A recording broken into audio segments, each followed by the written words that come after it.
This is Rumpole and the Eternal Triangle. A rare occurrence in Rumpole's life. He goes to a concert of classical music. There's a string trio playing. The beautiful violinist seems to be smiling at him, and he can't quite understand why. But then the developments occur. One of the trio, possibly her lover, is found murdered, and her husband, the other member of the trio, is put on trial for murder. The beautiful violinist now proceeds to court Rumpole, and he is incredibly flattered by her attentions. And why is she being so kind and flattering and encouraging to the man who is defending her husband for murder? That's what you'll find out happens in the Eternal Triangle, and I hope you enjoy it.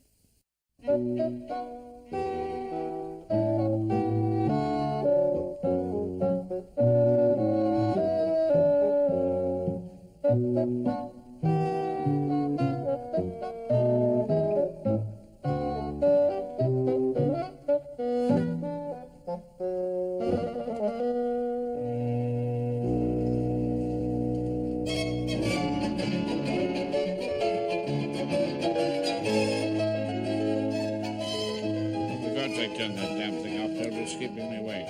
So concentrate. Let me listen to the music. I was listening with my eyes shut.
Nymph, in thy orisons be all my sins remembered.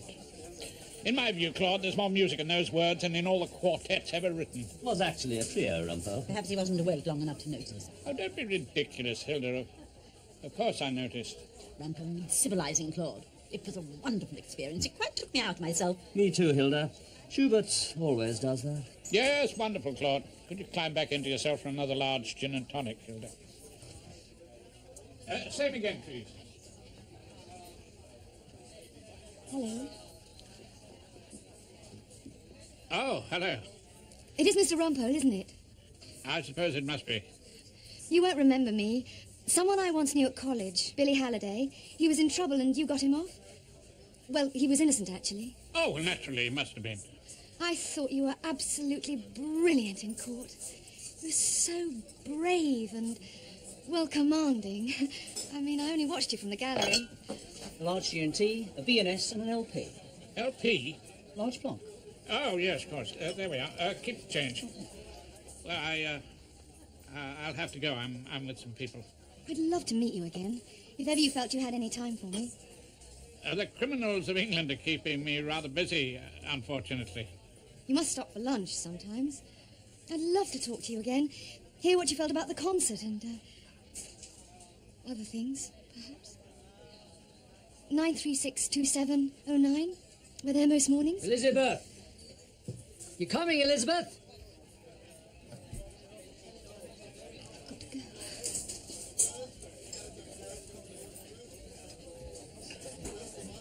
There we are. Thank you, Rumpole. Well, thank you, Claude.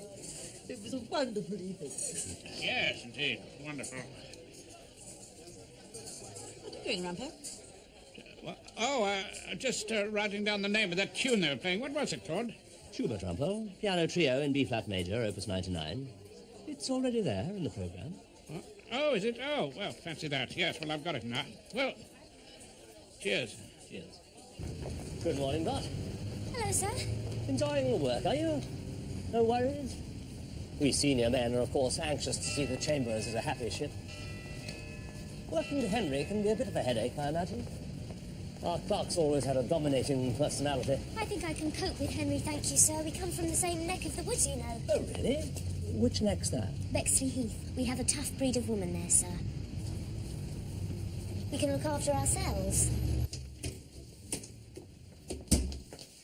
Oh, good afternoon, Doc. Yes,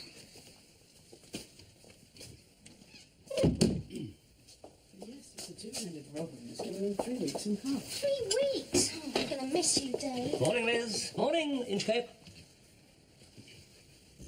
Hello there, Rumpole.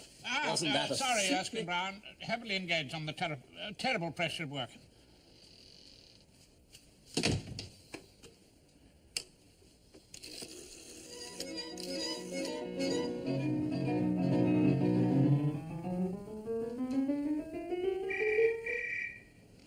Quality of romance, that's the gift Sugar brings. For God's sake, Tom, where's your soul? You can't play the notes as though they were a railway timetable. If you actually gave us the notes, it would make it easier. You can't just play romance, you know. It's got some bloody difficult chords attached to Well, it. I've been thinking about you, actually. Well, we usually break about 1. 1:30. Perfect. Just a little off the moustache, Mr. Rumpole. Knocks years off you, sir. Oh, do you really think so? Oh, sure of it. Absolutely sure of it. And with the hair left in the fuller fashion, will you be having any fragrancy on that, sir? Fragrancy? Or what are you offering? Machismo, Mr. Rumpole. Just a light, manly sort of perfume, and very you, if I may say so, sir. Really? May I waft some on, sir? Oh, waft away if you're really sure, yes. Our younger customers say this does wonders for their quality of life. Really? There we are. A truly distinguished head of hair, sir. Seems a shame to put that old hat of yours on it, sir.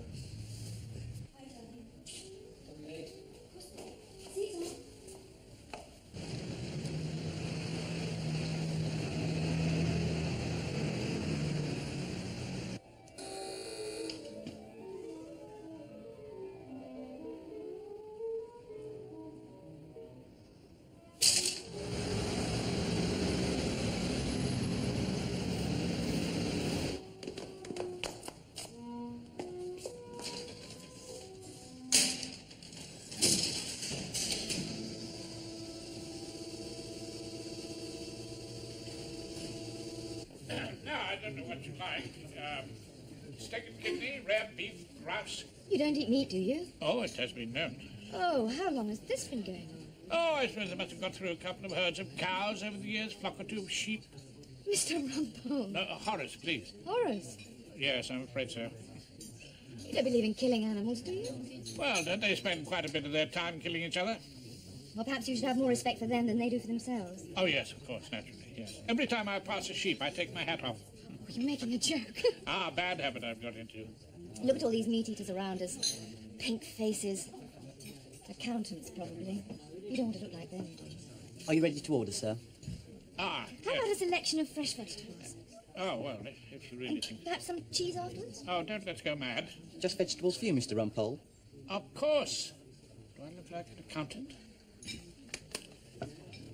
You look very good. And so do you. In fact, you look beautiful. All sort of silvery.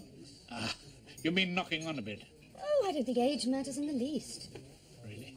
No, not in the least when it comes to love.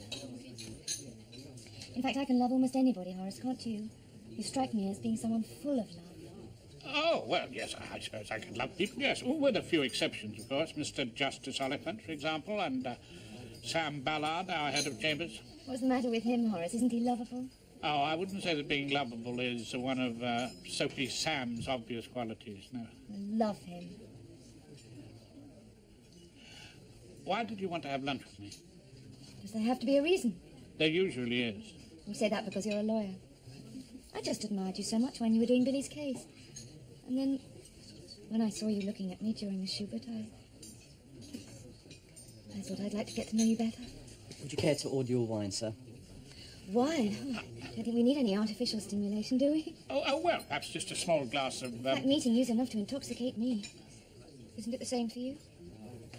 Yes, of course. More than enough, yes. What's the water like here? Quite honestly, I've never tried it. Seems to me there's a lot of things you haven't tried. I suppose I wanted to get to know you better because I need someone to talk to. Someone wise. Would you care to taste your water, Mr. Rumpole? No, thank you. I've been so lonely lately. Oh, I can't believe that. You're part of the trio. Well, we still play marvellously together, but Tom can't seem to realise I am married to Desmond. Desmond? Desmond Castorini, the leader. Tom's got this awful, ridiculous jealousy. Tom? And the cello. And Desmond's terribly suspicious of Tom for absolutely no reason. And the atmosphere, it's intolerable. Sometimes I can hardly breathe. From immortal trio to eternal triangle. Oh, yes. It's just the two men. Their jealousy's become a sort of obsession for them, a kind of unholy bond between them. Can you understand that? Oh, I can understand men quarrelling over you, yes. A remote object they're busy fighting over. And Desmond. He's got this wild blood in him. What do you mean, wild blood? His father's half Italian, half Irish, and very passionate, apparently, when he was young. It's his father's gun. What? It's an old army revolver. Desmond keeps it as a sort of memento. What, you mean it works with ammunition and... oh, Lord, hand it in to the police. It must be pretty unnerving for a vegetarian. Yes. Sometimes I feel I can't bear it. I just want to get miles away from them both. I'm sure. It wouldn't be so bad if you and I could meet occasionally. So I could have someone to talk to. Oh, I don't see why that shouldn't be arranged. Sometimes I feel as if something horrible is going to happen. Don't ask me what exactly. Call it love, call it lust, call it a mixture of both. I don't give a damn what you call it. It's the shine on your hair, the deep pools of your eyes, the suggestion of soft breasts behind that modest white shirt, the whisper your stockings make when you cross your legs and sit beside me, your long, cool fingers. You mustn't say those things, you know you mustn't. Why? Because you want to hear them too much? No, it's not that. Is it fear, my darling? No need to be afraid. We should be together somewhere far away from the grey little people we work for. Just you and I. Two will become one when our bodies mingle. What's been going on in here? We have been at work, Mr. Erskine Brown. We have been sending out bills and invoices for your fees, so that you and our other gentlemen in chambers don't go without your little comforts. It may seem dull, unexciting work to you, Mr. Erskine Brown, compared to your scintillating practice, but we do it, sir, and we do it to the best of our poor abilities. And we do it best without interruption. So is there something I can help you over, Mr. Erskine Brown? Not at the moment, Henry. I shall have to consider any further course of action most carefully. I'm sure you understand that. I'll speak to you later.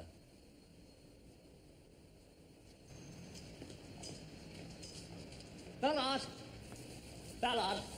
Yes, Erskine Brown, what is it? I am on my way into church for my quiet moment. Yes, well, you'd better say a prayer for Chambers. We're in deep trouble, Ballard. I have every reason to suspect that we have a serious case of harassing in our midst. What on earth is harassing? Well, harassing them. But people call it harassing nowadays because Americans do. I don't understand that, Erskine Brown. You're not American. Anyway, I'm always being harassed by solicitors who want their papers the day before yesterday, and by Henry, who wants me in 2 places at once, and even by Marguerite, God bless her, who wants me to do a spot of do-it-yourself. Yes, but this is sexual harassing, Ballard. Someone trying to force their amorous advances on a defenseless and innocent young woman. Did you say sexual? I'm afraid so. That, of course, makes a difference. Indeed it does. Who is the guilty party? Someone of importance to us all. Someone we've known for a long time. It can't possibly be Rumpole. No, of course it can't. Look, I just thought I'd warn you what's in the wind. I'll report further when I've got a full statement from the complainant. The who? The girl in question. In my view, we must get her cooperation before we can move an inch further. It's a most delicate situation. Oh, yes. Yes, of course. Certainly. Harassment, indeed. We can't possibly have that at 3 Equity Court.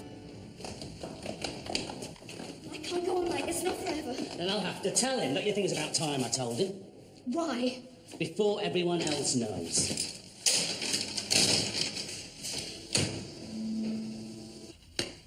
Oh, no chops, thank you, Hilda. What did you say, Rumpole? I said no chops, thanks. As a matter of fact, I'm thinking of giving up meat altogether. You're what? Well, people who eat meat start to look like chartered accountants. Well, you've eaten enough of it. You should be much better at sums by now. You sure you're feeling quite well, Rumpole? Oh, wonderfully well, thank you, Hilda. Could I just have a selection of vegetables? Boiled potatoes and cabbages, the only selection we've got. Rumpole, you're drinking water. Why, yes, something wrong, Hilda? Of course there's nothing wrong with water. It's just that it's so unlike you. Well, I think people ought to be sufficiently stimulated by each other's company, don't you? But of course. It's very nice of you to say that, Rumpole. Do you notice a rather peculiar smell round here? Oh, not particularly. No, it's probably that new washing up liquid. Well, oh, no, it's not the washing up liquid, Hilda. It's machismo for men. I acquired a bottle. I popped into Marco's in Chancery Lane for a haircut. A haircut? There seems rather less of your moustache. Yeah. Rumpole, you did all this for me. I bought a new hat, too. The old one was getting a bit frayed round the edges. I beg your pardon? Just as you learned to dance, especially for me, I went to the concert to get a bit more civilized and gave yourself a new and powerful fragrance. All for me. Steady on, Hilda.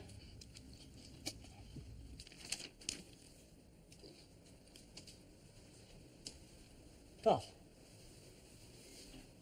Is there anything you'd like to tell me? What would you like to know? I could tell you the time. It's 1:25 precisely. You're young, Dot, and I'm sure this must be very embarrassing for you. But nowadays, girls of your age are much more open about sex and all that. Mind if I go on with my sandwiches? Not if it makes this easier for you. I'm sure you realize that men do get these, these urges that come over them from time to time. I'll take your word for it, Mr. Erskine Brown. And you are, of course, a quite desperately fanciable... Well, I mean to say you're an extremely attractive young lady. I do my best. I'm sure you do. I'm absolutely sure you do. However, the thing is that no man is entitled to show his feelings in the workplace. I agree with that, quite honestly. We get a short enough lunch hour anyway. Dot, I'd like you to feel that we don't have any secrets between us. You can trust me. And I want you to succeed in Equity Court, perhaps rising from typist to junior clerk. And then, who knows? But for your own sake, tell me what you're really feeling. Dot, statement of claim. It's extremely urgent and we're almost out of time already. Yep, just let me finish my sandwich. Oh, I say, thanks awfully, Dot. But we really can't talk in here. You seem to be managing. Well, I mean, we can't talk properly. Why don't you just come into my room for a moment? And look at your etchings. No. Anyway, I don't have etchings. English watercolours, actually. Shall we go? I don't think so, quite honestly, Mr. Erskine Brown. Anyway, I must get on with Mr. Inchcape's statement of claim. He seemed quite desperate for it, didn't he, poor man?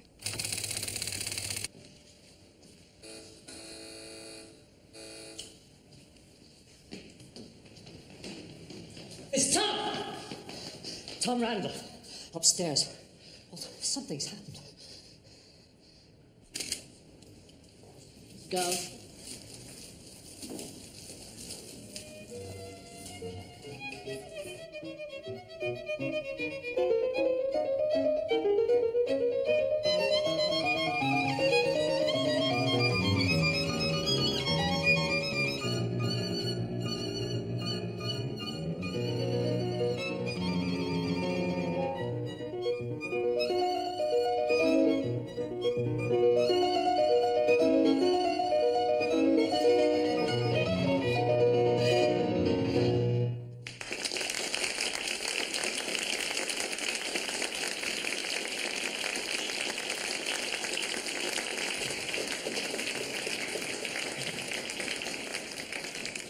Mr. Desmond Castorini.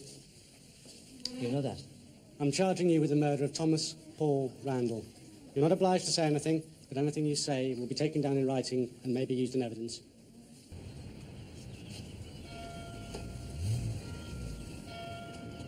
Have you been waiting? Oh, hardly at all. But I'm in court this morning. I know. I've got to work too. I just wanted to see you. It's been such a nightmare. It's all absolute nonsense, of course. Whatever they're suggesting, you will help Desmond, won't you? I've told him all about you. All about me? I've told him how well you did Billy's case. Oh, that's all organised. Bernard's been to interview him. Oh, I'm glad. I wanted to see you anyway. I felt so alone. I'm sure. So wonderful to know you're there, with us. Oh, where are you off to now? A recession. Throbbing violins to go with a deodorant commercial. Under your arms, it's always springtime, some rubbish like that. Not Schubert. Oh, Mendelssohn. Thank God they haven't ruined Schubert for me. The police keep calling. They keep asking me for statements. You haven't given them any? No, not yet, don't worry. I won't say anything that won't help Desmond. And you, of course. Henry, need to speak to Dave about Singleton v. Singleton. If you could get me the robing room at Hull Crown Court. Should be there about now. I'll be in Mr. Rumpole's room. Now she's into paying divorces, she's too high and mighty to put her own finger to a telephone. Shall I see you soon? Better not if you're going to be a witness.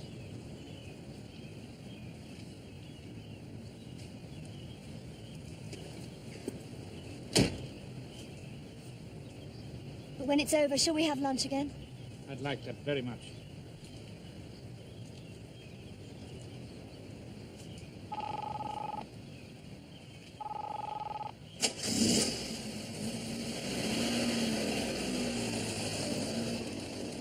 Singleton v. Singleton, Dave. You know, our divorce case. Look, we're an ex-Miss Broadstairs, and you're a filthy rich garage proprietor with a Volvo concession. Well, 20,000's absolutely useless to us, Dave. You've got to do better than that. Rumpole's had my Archbold. But you know perfectly well we're having a baby, Dave. Well, of course it's yours. There's not a scrap of evidence to prove it's not yours. Well, of course you can afford it. Yeah, I know you've got to go, Dave, but think about it, OK? We've got to get this settled once and for all. And of course I miss you. Bye. Men. Totally irresponsible. See you, Ballard. See you, Probert. Mr. Castorini, you received a message on your answering machine from Tom Randall asking for a meeting for a talk. It was the last time I heard his voice. It's like a terrible dream. I still can't believe it. You made a note on the message pad beside your machine. Tom at rehearsal room, 6 o'clock. Did you think that he was going to tell you that he and your wife were lovers? Apparently he had no suspicion. Oh? Dear God, Mr. Rumpole, it never crossed my mind. I've never had a single moment of doubt about Elizabeth, not a shadow, believe me. Yes, well, it's the jury that's going to have to believe you, and they may take quite a bit of convincing. And the obvious explanation is that you shot Tom Randall in a fit of jealous rage. Upon my oath, Mr. Rumpole, by the great musicians I hold most dear, Mozart, Haydn, Schubert... A simple no will do. We might hit a judge that thinks those chaps are runners in the 3:30 at Kempton Park. Now, this, this rehearsal room, did you rent it permanently? The trio liked to use it whenever they pleased. Well, that must have been rather expensive. It seems Mrs. Castorini has money. She started to make it when she was at college. That's what the client told me. My Elizabeth sold wonderful, magical clothes. Second-hand model dresses. We were born under a lucky star, Mr. Rumpole. Oh, really? You surprised me. Now, when she was at college, there was a trial. I defended someone she knew. Oh, yes, she told me about that. They got to know a dubious character called Hoffman. He'd left the college and become a musician's agent. It seems he was also an agent for hard drugs. There was a boy in the college accused of being in the ring, you see, a friend of Elizabeth's. Hoffman went down for 10 years, but Elizabeth's friend Billy was acquitted. Yes, must have had a brilliant barrister. Of course, I didn't know Elizabeth in those far-off days. I hadn't found the happiness. Oh, then you weren't at college together, then? Mr. Castorini went to Guildhall. He and his wife met later and formed the Castorini trio. That's when his wife's money helped. Yes, I bet it did. Now then, this revolver, you kept it with ammunition? My dear old father, bless him, used to sleep with it loaded under his pillow in our house in Lismaclen. He was a poet by profession, but, well, some of the bad boys were after his blood. Do you have any idea at all how this old family heirloom got behind the piano? No idea in the world, I swear to you, sir, by every... Yes, all right, never mind all that. Now, you see this message at about noon. Did you go out after that? It's terrible. It's like a dream. You had lunch with your sister Siobhan. She doesn't get over from Dublin very often. You saw a film together, you had tea. Like a dream. You got to the building at about 6. The news had just started on your car radio. That's what you told me. Mr. Castorini, what happened then? In your own words. You're going to have to tell the jury. The lift was stuck on another floor, most likely. It's always stuck. It's a kind of prehistoric conveyance, Mr. Rumpole. Yes, and then? I went up the stairs. Well, did you meet anyone on the way up? Only solitary soul. When you got to your room, was the door open? No. Closed. Not locked, of course. And then you found Mr. Randall? He was lying on the floor. I knelt down and felt his heart. Ah, yes, of course. That's how you got blood on your sleeve. Oh, that'll be the defense case anyway. Now, look here, Mr. Castorini. In a matter as serious as this, some people may prefer to have a QC to defend them. I don't understand. What's he saying? Well, a Queen's Counsel, a queer customer. Now, I'm not saying they'd do it any better, probably worse, but I want you to realize this is a very difficult case. I rely upon you, Mr. Rumpole. Elizabeth told me you're a wonderful man. Oh, did she really? Oh, did she say that? Come. You wanted to see me? I thought it was about time we had a chat. Indeed it is. I have an important matter to raise with you, Erskine Brown. I raised one with you, Ballard. Remember? About our new girl in the clerk's room. Miss Clapton. Dot. What? Dot. What did you say, Erskine Brown? I said Dot. I call her Dot. Yes, I expect you do. Well, that's what I wanted to raise with you. It's an embarrassing matter, but raise it I must. But you know, I don't really understand Dot. I suppose she doesn't want to cause trouble, but I simply couldn't get her to make a formal complaint. Well, she's made a formal complaint. To me. She has. Oh, good. Good. You think it's good? Well, I don't think it's good at all. She says she's being harassed. Harassed, Ballard. I told you that's how they say it nowadays. Harassed or harassed, it comes to the same thing in the end. The point is, Miss Clapton, who seems to me a perfectly respectable girl, is extremely worried. I'm not at all surprised. Henry's behaviour was unforgivable. Henry? She didn't say a word about Henry. She didn't? Who's she complaining about, then? You. What? She says you pressed her to come into your room on the pretext of showing her your watercolours. Sounds a pretty flimsy excuse to me. But, Ballard, she says you talked to her about terrible urges. I said I could understand them. That's all I said. We all have them. Speak for yourself, Erskine Brown. And she said you found her extremely fanciful, an expression new to me, but I can imagine what it means. And you promised her a promotion to junior clerkship, no doubt in exchange for a certain consideration. Ballard, this is a totally unjustified accusation. Totally unjustified accusation. So, you never said it. Well, I may have said something like that, but what I meant was... No, Erskine Brown, no. I want to be fair to you. I want to give you ample time to consider your defence. My defence? I would only give you one word of advice at this time, Erskine Brown. Make a clean breast of it to your wife.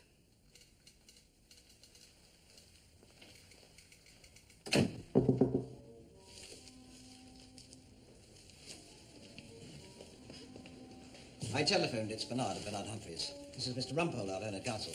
To view the scene of the crime. You'll have to walk up the stairs. The lift is stuck at the moment. Yes, it seems it often is. Room 9.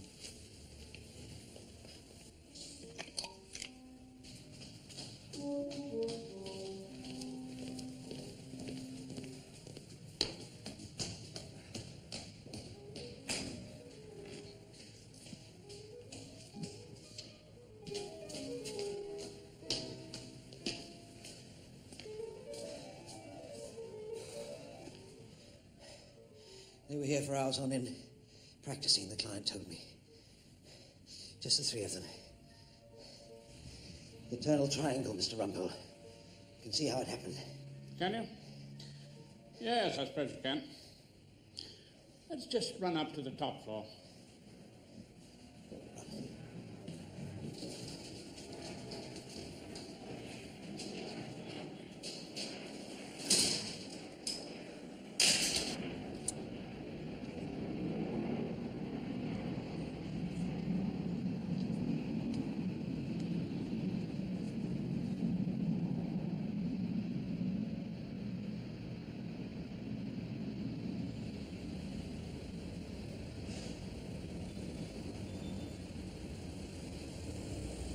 Well done, Bonnie Bernard.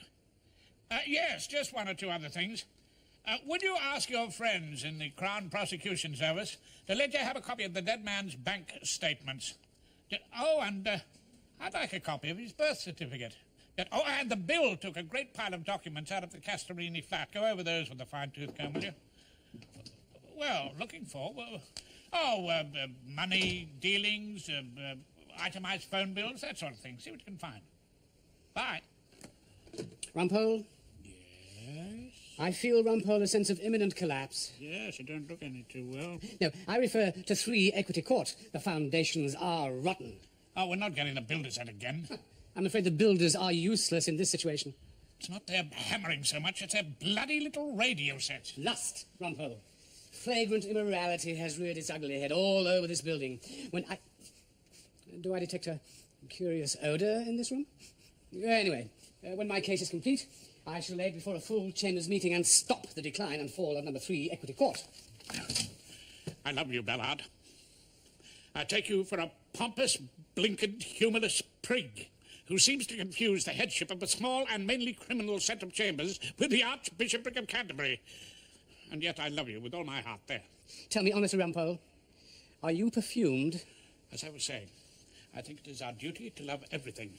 And because of that, well, therefore, all I can say is I love you, Ballard. Yes, yes. Another time, perhaps. I have a case starting across the road. Now, you think very carefully about what I've said. Moral decay, getting in everywhere.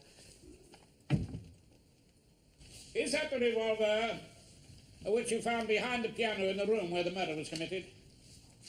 That's right, Mr. Rumpole. Not very well concealed. Not particularly. And no fingerprints on the weapon. That's right. Did that surprise you? Well, let's use our common sense about this, Mr. Rumpole. No doubt whoever did it removed the fingerprints in order to avoid detection. Does that make sense to you, members of the jury? I know it does to me. So this is the theory, is it? My client took great care to leave the gun where it could be easily traced to him and then took a lot of trouble cleaning up the fingerprints. Or else wore gloves. Or else wore gloves. That's another possibility, isn't it, members of the jury? But Mr. Castorini has agreed it was his weapon. He would have been mad to have left it at the scene of the crime, wouldn't he? Mr. Rumpole, we have a saying up north, where we come from. There's nought so queer as folk. Oh, do you, my lord? How interesting. Well, down here in the deep south, we are more inclined to look for some sort of logical explanation, and that I shall be inviting the jury to do. And I shall be asking them to use their common sense. What an excellent idea. I do so thoroughly agree with your lordship. Any further questions, Miss Hilary Peake? No further questions, my lord. No, thank you. Mr. Justice Oliver, or Ollie Oliphant, comes from the north of England, as he never stops reminding us. Regards all of us south of Leeds as idle dreamers who do nothing but lie in the sun plucking grapes and playing guitars. Why don't we all chip in and present him with a one-way ticket back to Ilkley Moor, or wherever it is he comes from? Are you Michael Matheson of 2 Acacia Avenue, Maida Vale? Yes, I am. Do you use the practice rooms on the floor under that used by the Castorini trio? Yes, I do. I think you know the members of the trio. Not well. I was at college with 2 of them. And you are a player of the French horn? I am. Ah, that's brass, members of the jury. It's a beautiful sound. We remember that from the old colliery brass bands, don't we? On one occasion, did Mrs. Castorini and Mr. Randall, the murdered man, come down for the lift together? Yes, they did. Did Mrs. Castorini say something about her husband? Don't lead, please. What did she say? She said, I can't go on forever, not like this. And then Mr. Randall said, then I'll have to tell him. Don't you think it's about time I told him? Don't you think it's about time I told him? No doubt that means Mr. Castorini, the lady's husband. There is no evidence of that, my lord. But we can use our common sense, can't we, Mr. Rumpole? Isn't this just another case of the eternal triangle? At the moment, my lord, all we know is that they were members of a trio. But get on with it then, Miss Hilary Peake. This jury have got homes to go to, you know. What time did you get to the practice rooms on the night that Mr. Randall met his death? It was shortly after 6 o'clock. The lift was stuck again, so I started up the stairs. That's when I met Mr. Castorini coming down. He said something had happened to Tom, to Mr. Randall, so we called the police. When I first saw Mr. Castorini, he had blood on his cuff. Thank you, Mr. Matheson. Did you hear a shot? No, I didn't. No. And did Mr. Castorini tell you straight away that he had found Mr. Randall dead and he had no idea who had done it? He told me that, yes. Now then, Mr. Matheson, you said that you were at college with members of the trio. Just Tom and Elizabeth. Desmond Castorini met them later. Well, you said you knew Elizabeth Castorini well. Well, I suppose I was a bit in love with her. Most men were. You can understand that, can't you? You mustn't ask me questions. But I didn't get to know her well, no. Well, just help us with one thing, will you? Did Mrs. Castrini own a shop, a boutique, I suppose you would call it, for selling model dresses? Yes, she did. I think it did rather well. Yes. Do you remember what it was called? It was Dreams of Youth, as far as I can remember. Dreams of Youth? Mr. Rumpole, what on earth have dreams of youth got to do with this case? I'm not quite sure, my lord. Perhaps they're just things that some of us like to have sometimes. Members of the jury, if we all want a good laugh, we can tune into the television set tonight. I believe they're giving us Coronation Street. And we all thoroughly enjoy that, don't we? I'm looking at the clock. Back at 10:30 tomorrow morning, members of the jury. And then use your common sense and take this case seriously, in spite of Mr. Rumpole's performance. All yours, my lord.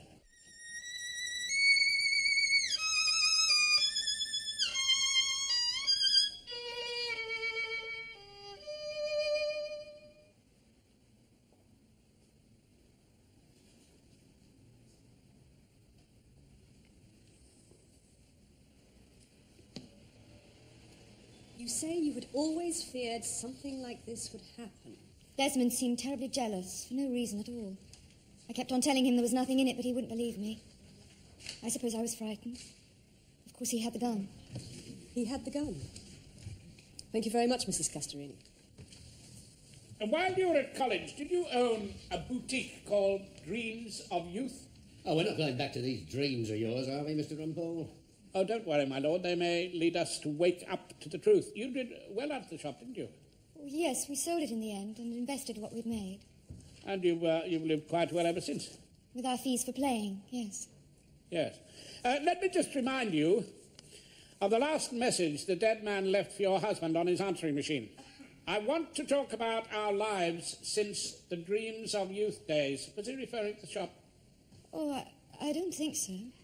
Well, let's just suppose that he was. While you were at college, a musician's agent was tried for dealing in hard drugs. Some of your fellow students were said to be involved. You know that, don't you? Yes, I may do, but the jury do not. You attended that trial, didn't you? Yes, a friend of mine was in the dock. You got him off, brilliantly. Oh, we'll take that for granted. Mr. Rumpole. During the course of the trial, there were a number of references to people meeting at the Dreams of Youth boutique. I can't remember all the details. But you were never charged. You know that I wasn't. There was nothing I could be charged with. My lord, if Mr. Rumpole is suggesting the witness has committed some offence, she should be warned. Thank you, Miss Hilary Peake. I do know my business. Mrs. Castrini, I should warn you that you needn't answer any questions that might incriminate you. Oh, I'm quite prepared to answer all Mr. Rumpole's questions, my lord. Why, thank you. Usher, one of the students gave evidence for the prosecution, and he was not charged either. A young man with a beard. His name was Tom Cogsmill then. That is a photograph from the News of the World. Do you recognise him? Tom Cogsmill, so far as I can remember. Later to be known as Tom Randall, beardless, a member of your trio, The Murdered Man. Yes. Who gave evidence for the prosecution. Yes, he did. But who gave no evidence implicating you in the musical drug ring.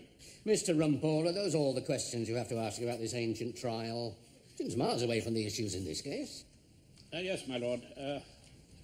For the moment. Mrs. Castrini, your husband will say that he was never jealous of you and Tom Cogsmill, later known as Tom Randall. You know that he was, though, don't you, Mr. Rumpole? No, I don't know. And the jury don't know. All we know is what you've told us. And perhaps we don't know whether to believe you. Let us assume for a moment this was not just a matter of two men quarrelling over a beautiful woman. What other possible explanation could there be for Tom Randall being shot? I have no idea. Suppose you tell me, Mr. Rumpole. Oh, indeed I will. After a few more questions. Did you ever pay money to Tom Randall? Money? No, I don't think so. When the trio was formed, did not you tell your husband that you had given Tom Randall some of your ample capital so that he could refuse other work and concentrate on playing with you? I said I'd helped Tom out, yes. And did you go on paying him from time to time? What are you looking at? Oh, the dead man's bank statements. He received a regular payment from a certain source. Was that source you? Perhaps, sometimes. Is that what it says? Was he blackmailing you, Mrs. Castorini? Blackmailing me? Whatever for? Why, threatening to tell your husband and then the police of your part in the Hoffman drug ring unless you went on paying him. No. Do you remember what Mr. Matheson heard Tom Randall say to you one day by the lift? I will have to tell him before anyone else knows. Did he mean that he had to tell your husband that your nice lump of capital came from hard drugs? No. Well, what did he mean then? Perhaps that he loved me. I really don't know.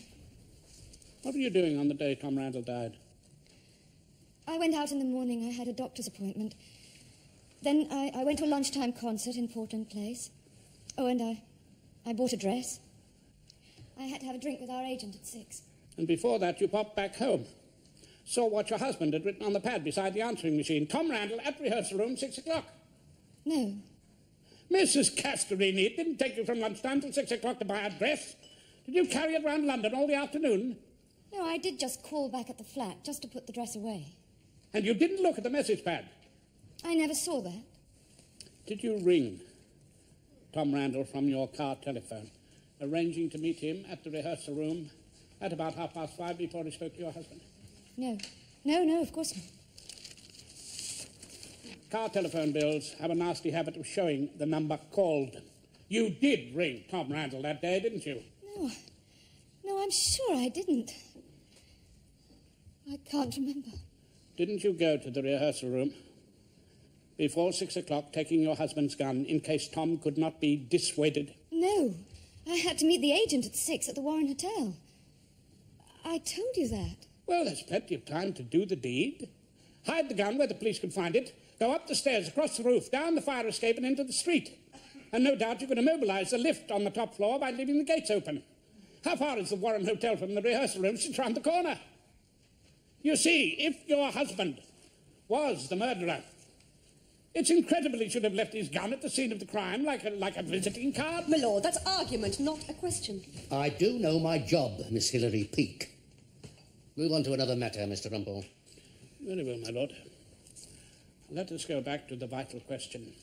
Who else had a motive for killing Tom Randall? Might it be someone who wanted to stop paying him blackmail and shut his mouth? Well, not me. It wasn't. Why did you come here today as a witness, Mrs. Castorini? The police asked me. You know you could not be compelled to give evidence against your husband. The police must have told you that. You came here of your own free will. Why? To tell the truth, as I know it. Or to make sure that your husband was convicted of a crime that you committed. Is there anything else wicked I'm supposed to have done, Mr. Rumpole? Oh, yes. You persuaded your husband to brief a barrister you hoped would not attack you. I am sorry to have disappointed you, Mrs. Castorini. I never intended to harass Dot. What? Miss Clapton. I heard Henry approaching her in a most outrageous manner, and I simply asked her to tell me about it, so that we could make a proper complaint. And, well, she must have misunderstood. No, Erskine Brown, she did not misunderstand. What sort of outrageous manner? Well, he was going on about the swishing sound made by her stockings, and her modestly hidden breasts. Oh, yes, and he said, just you and I. Two will become one when our bodies mingle. No, Erskine Brown. Is that all? Rumpole. Just because you happen to have won in Castorini does not mean you can take over this important inquiry. I have investigated this matter, Ballard, which no one else seems to have done. May I ask a simple question with your lordship's permission? I am grateful to your lordship. Erskine Brown, have you forgotten that Henry is a thespian, a mummer, a member of the Bexley Heath Amateurs? That ghastly dialogue you heard was not Henry's, but the product of the fevered brain of Miss Mildred Hannay, a local author who has written a play especially for the group. What you had the misfortune to hear, Erskine Brown, was a rehearsal. Any further questions? Yes, why are we wasting our time with this meeting? It's not all a waste of time, Probert. There's the matter of your baby. Oh, what? How can you refuse to maintain Probert's child? Are we to have a public scandal about that? A paternity suit in chambers? God, I know what it was. What? Ballard came into the room during our telephone conversation about Singleton v. Singleton. I wasn't talking about me and Dave. We were discussing our clients. It's hilarious. No, it's not. No, it's not. I quite agree. All of you seem to think that, like Sigmund Freud, sex is the explanation for everything. But sometimes it's something else entirely.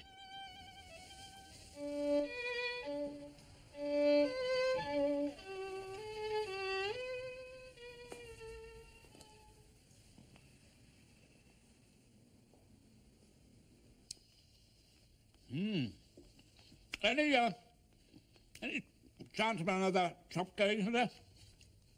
You've given up being a vegetarian, then? Oh, Lord, yes. Last vegetarian I met was a murderer. And a teetotaler. Whatever came over you, Rumpole? Doing those extraordinary things.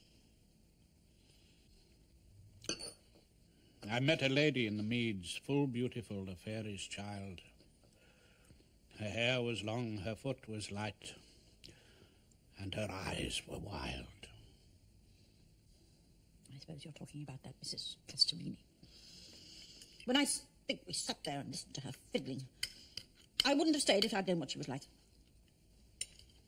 Ah, but then we didn't know, did we? La Belle Dame Sans Merci had us in thrall. There are actually 2 chops going begging, Rumpole. Oh, really? Oh, Hilda, thank you very much. You were never a fairy's child, were you? That's another thing in your favour, oh, darling.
This is Rumpole and the Eternal Triangle. A rare occurrence in Rumpole's life. He goes to a concert of classical music. There's a string trio playing. The beautiful violinist seems to be smiling at him, and he can't quite understand why. But then the developments occur. One of the trio, possibly her lover, is found murdered, and her husband, the other member of the trio, is put on trial for murder. The beautiful violinist now proceeds to court Rumpole, and he is incredibly flattered by her attentions. And why is she being so kind and flattering and encouraging to the man who is defending her husband for murder? That's what you'll find out happens in the Eternal Triangle, and I hope you enjoy it.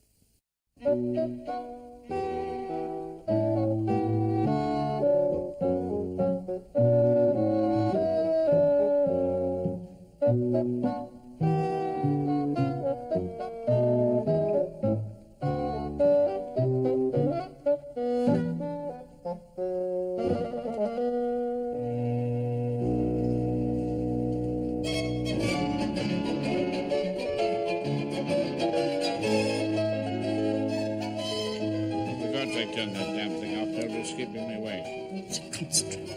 Let me listen to the music. I was listening with my eyes shut.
Nymph, in thy orisons be all my sins remembered.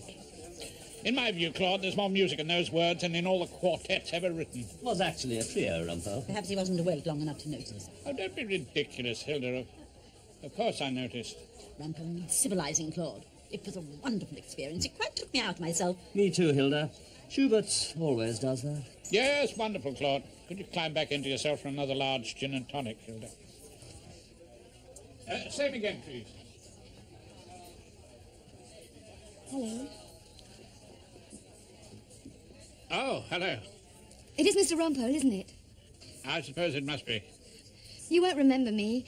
Someone I once knew at college, Billy Halliday. He was in trouble and you got him off. Well, he was innocent, actually. Oh, well, naturally, he must have been. I thought you were absolutely brilliant in court. You were so brave and, well, commanding. I mean, I only watched you from the gallery. A large G&T, a B&S and an LP. LP? Large block. Oh, yes, of course. There we are. Keep the change. Well, I'll have to go. I'm with some people. I'd love to meet you again, if ever you felt you had any time for me. The criminals of England are keeping me rather busy, unfortunately. You must stop for lunch sometimes. I'd love to talk to you again, hear what you felt about the concert and other things, perhaps. 9362709. We're there most mornings. Elizabeth! You coming, Elizabeth? Got to go.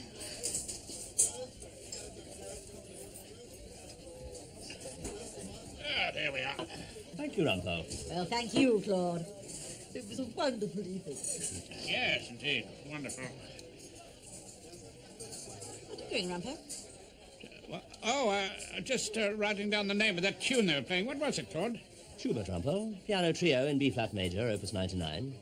It's already there in the programme. Oh, is it? Oh, well, fancy that. Yes, well, I've got it now. Well, cheers. Cheers. Good morning, Dot. Hello, sir. Enjoying your work, are you? No worries? We senior men are, of course, anxious to see the Chambers as a happy ship. Working with Henry can be a bit of a headache, I imagine. Our clerk's always had a dominating personality. I think I can cope with Henry, thank you, sir. We come from the same neck of the woods, you know. Oh, really? Which neck's that? Bexley Heath. We have a tough breed of woman there, sir. We can look after ourselves. Oh, good afternoon, Dot. Yes, it's a two-handed robbery. It's given in 3 weeks in half. 3 weeks? Oh, I'm going to miss you, Dave. Morning, Liz. Morning, Inchcape. Hello there, Rumpole. Wasn't that a sorry, simply- Erskine Brown. Heavily engaged on the terrible pressure of work.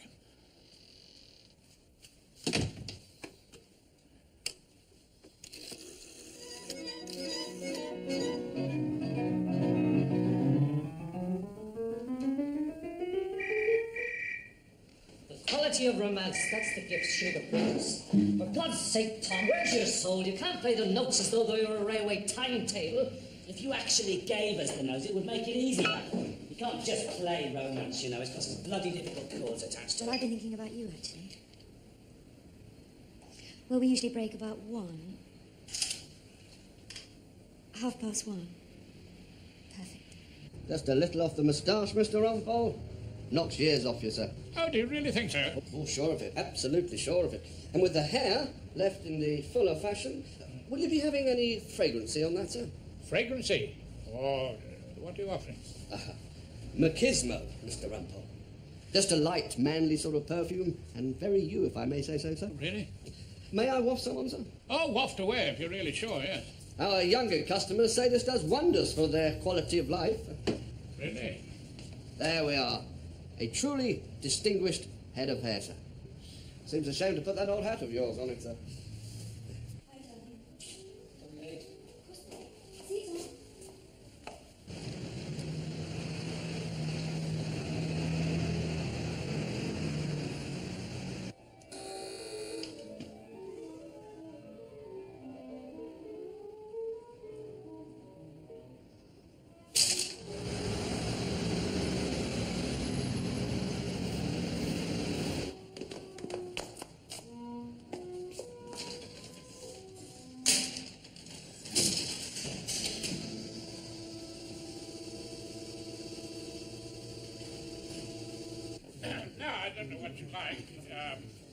steak and kidney, rare beef, grouse. You don't eat meat, do you? Oh, it has been known.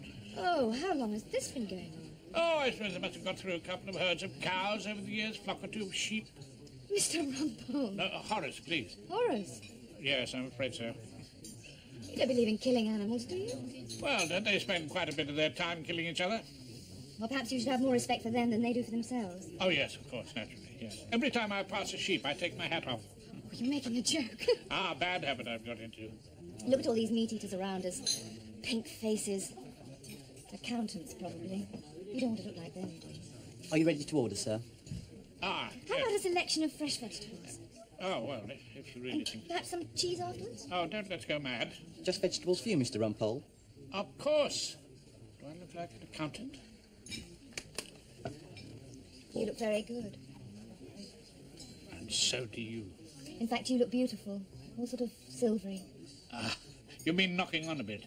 Oh, I don't think age matters in the least. Really? No, not in the least when it comes to love. In fact, I can love almost anybody, Horace, can't you? You strike me as being someone full of love. Oh, well, yes, I suppose I can love people, yes. With a few exceptions, of course. Mr. Justice Oliphant, for example, and Sam Ballard, our head of chambers. What's the matter with him, Horace? Isn't he lovable? Oh, I wouldn't say that being lovable is one of Soapy Sam's obvious qualities, no. I love him.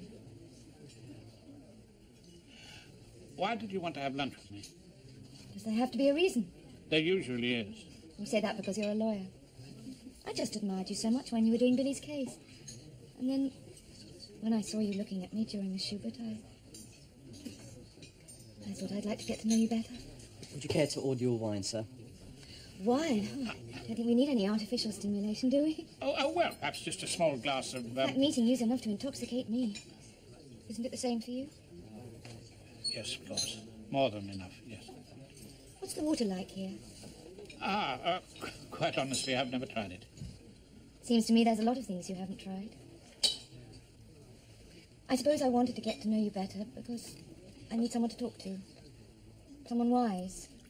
Would you care to taste your water, Mr. Rumpole? No, thank you. I've been so lonely lately. Oh, I can't believe that. You're part of the trio. Well, we still play marvellously together, but Tom can't seem to realise I am married to Desmond. Desmond? Desmond Castorini, the leader. Tom's got this awful, ridiculous jealousy. Tom? And the cello. And Desmond's terribly suspicious of Tom for absolutely no reason. And the atmosphere, it's intolerable. Sometimes I can hardly breathe. From immortal trio to eternal triangle. Oh, yes. It's just the two men. Their jealousy's become a sort of obsession for them, a kind of unholy bond between them. Can you understand that? Oh, I can understand men quarrelling over you, yes. A remote object they're busy fighting over. And Desmond. He's got this wild blood in him. What do you mean, wild blood? His father's half Italian, half Irish, and very passionate, apparently, when he was young. It's his father's gun. What? It's an old army revolver. Desmond keeps it as a sort of memento. What, you mean it works with ammunition and... oh, Lord, hand it in to the police. It must be pretty unnerving for a vegetarian. Yes. Sometimes I feel I can't bear it. I just want to get miles away from them both. I'm sure. It wouldn't be so bad if you and I could meet occasionally. So I could have someone to talk to. Oh, I don't see why that shouldn't be arranged. Sometimes I feel as if something horrible is going to happen. Don't ask me what exactly. Call it love. Call it lust. Call it a mixture of both. I don't give a damn what you call it. It's the shine on your hair, the deep pools of your eyes, the suggestion of soft breasts behind that modest white shirt, the whisper your stockings make when you cross your legs and sit beside me, your long, cool fingers. You mustn't say those things. You know you mustn't. Why? Because you want to hear them too much? No, it's not that. Is it fear, my darling? No need to be afraid. We should be together somewhere far away from the grey little people we work for. Just you and I. Two will become one when our bodies mingle. What's been going on in here? We have been at work, Mr. Erskine Brown. We have been sending out bills and invoices for your fees, so that you and our other gentlemen chambers don't go without your little comforts. It may seem dull, unexciting work to you, Mr. Erskine Brown, compared to your scintillating practice, but we do it, sir, and we do it to the best of our poor abilities. And we do it best without interruption. So is there something I can help you over, Mr. Erskine Brown? Not at the moment, Henry. I shall have to consider any further course of action most carefully. I'm sure you understand that. I'll speak to you later.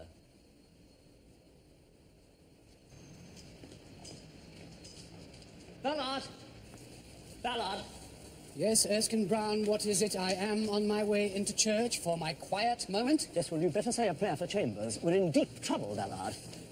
I have every reason to suspect that we have a serious case of harassing in our midst. What on earth is harassing? Well, harassing them. But people call it harassing nowadays because Americans do.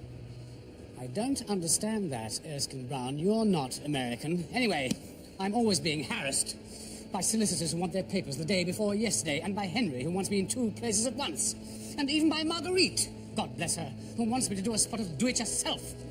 Yes, but this is sexual harassing, Ballard. Someone trying to force their amorous advances on a defenseless and innocent young woman. Did you say sexual? I'm afraid so. That, of course, makes a difference. Indeed it does. Who is the guilty party? Someone of importance to us all. Someone we've